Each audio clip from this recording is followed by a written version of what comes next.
Welcome everyone. So today we're examining how transport is far more than a means of getting from one place to another. It's a pathway to opportunity. So we will explore how sustainable transport underpins poverty reduction, climate resilience, and inclusive economic growth in Canada and globally. So my aim is to highlight the key issues, solutions, and challenges and emerging opportunities so that you leave this session informed, empowered, and equipped to understand your role and to advocate effectively for yourself and for your community. So approximately 1 in 10 Canadians face some form of transport poverty. So aligning closely with the national poverty rate of 7.4%. So limited access includes both physical barriers, such as distance to reliable transit, and financial barriers, as transportation costs prevents many low-income households from securing affordable mobility. Now, so research highlights a systemic affordability paradox. So you have Canadians, they have to choose between costly housing near transit or cheaper housing in car-dependent areas. So as a result, low-income and racialized Canadians disproportionately experience long, costly extreme commutes. Now, this pattern reveals that transport poverty is not an individual choice, but a structural challenge rooted in inadequate urban design and affordability gaps. Now, globally, 1 billion people still lack access to all-weather roads, cutting them off from jobs, services, and opportunity. So in many regions, especially rural Africa, transport gaps deepen poverty and exclusion. Now, reliable, inclusive transport infrastructure is essential for economic mobility, social well-being, and achieving sustainable development. So in summary, transportation defines access to jobs, schools, healthcare, and opportunity. So when transport systems exclude low-income or marginalized communities, poverty deepens. So sustainable, affordable mobility is key to social inclusion. Next slide.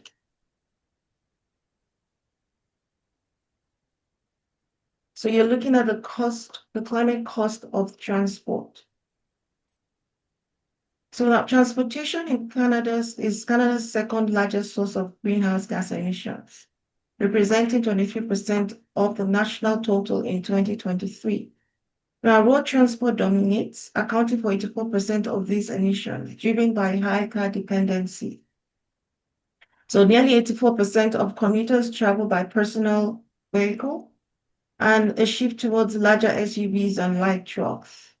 Now, although emissions have risen 33% since 1990, policy measures are reshaping the sector. So Canada is investing heavily in zero-emission vehicles and charging infrastructure, strengthening vehicle standards and expanding public transport and active transportation options. So clear and consistent policy remain vital to accelerate electrification, reduce road reliance, and build a low-carbon resilient transportation system. So in summary, every policy choice, from transit investment to EV infrastructure, can either worsen or help solve the climate crisis. Next slide.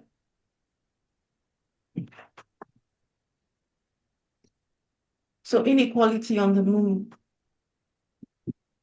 So research consistently shows that transportation places a heavier burden on rural residents. So longer travel distances increase fuel maintenance costs. Limited or non-existent public transit forces reliance on private vehicles.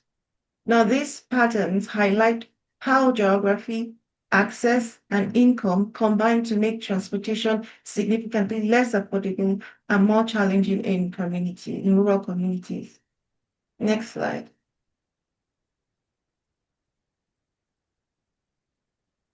Now, data from 2016 census, which is the most recent detailed data set on commuting and demographics, and other Statistics Canada analysis confirm that racialized groups and recent immigrants are significantly more likely to use public transit to get to work. Next slide.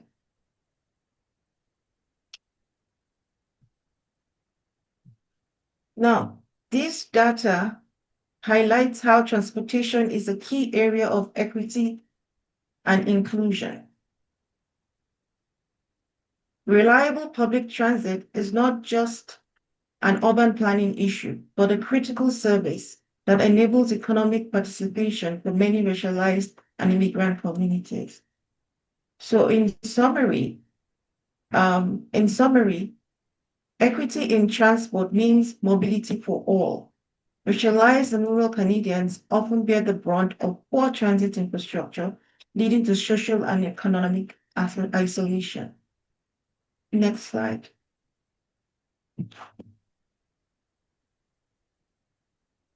So the triple dividend, people, planet, prosperity. So sustainable transport delivers a triple dividend, right? It's you're looking at economic growth, social inclusion, and environmental protection. It's one of the few investments that benefit everybody. Next slide.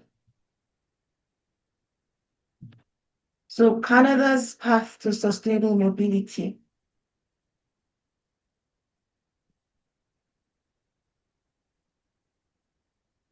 So Canada is taking important steps from zero emission targets, right, to investments in local mobility.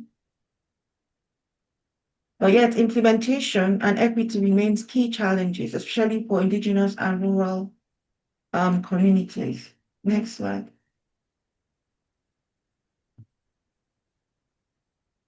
Now, global innovations. So this is interesting. So if we look at Colombia, right, they've designed a bus rapid transit system, which has lifted thousands out of poverty.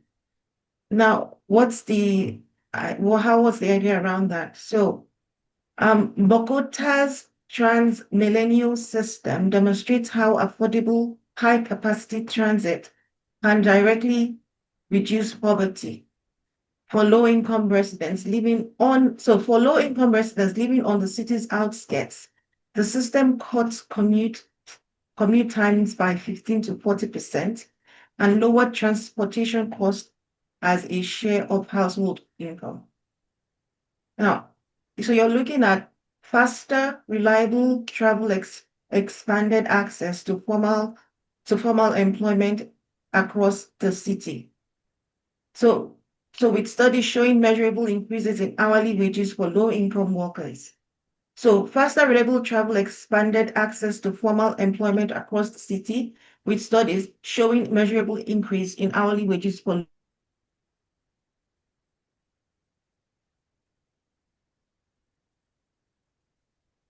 low-income workers. Research further found that significantly move out of poverty. So with one analysis estimating up to 39% to 70-39% of users rose above the poverty line due to improved mobility and economic access.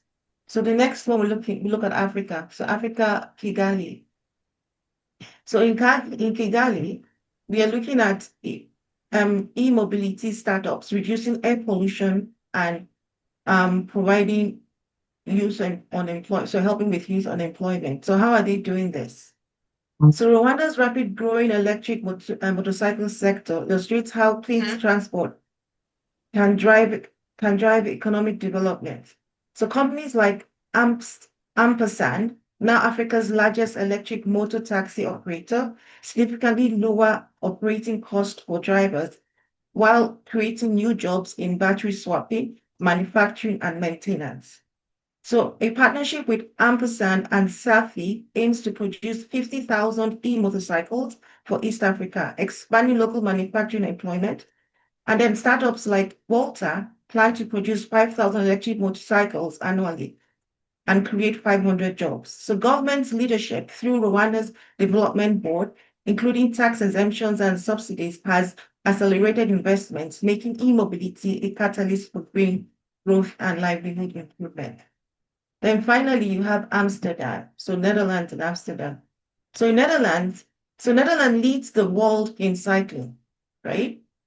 It's supported by decades of intentional planning and investment. So you're looking at about 27% of all national trips are made by bicycles, with cities such as Amsterdam and Groningen exceeding 35% mode share, for far above the 1 to 2% typical in North America. So cycling is seamlessly integrated into daily routes, with the average Dutch resident covering 2.5 kilometers per day by bike, providing regular, moderate physical activity without requiring additional time. Now, this success is enabled by an extensive network of 35,000 kilometers of dedicated cycle path designed for safety and convenience and accessible for riders of all ages. So globally, as you can see, cities are providing that are proving that sustainable transport can be inclusive and transformative, combining clean technology with social justice. Next slide. Now, so you're looking at barriers and opportunities. So as you can see, these are the challenges, these are the opportunities. So every barrier to sustainable transport is also an opportunity for innovation. So from green jobs creation to better governance and inclusive city design. And this you can actually see this from the examples, the global innovation in the examples I had mentioned earlier on. Now, next slide.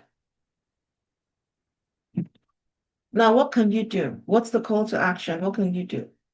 So advocate for local green transport funding in your area. Support inclusive transit access for low-income and indigenous communities.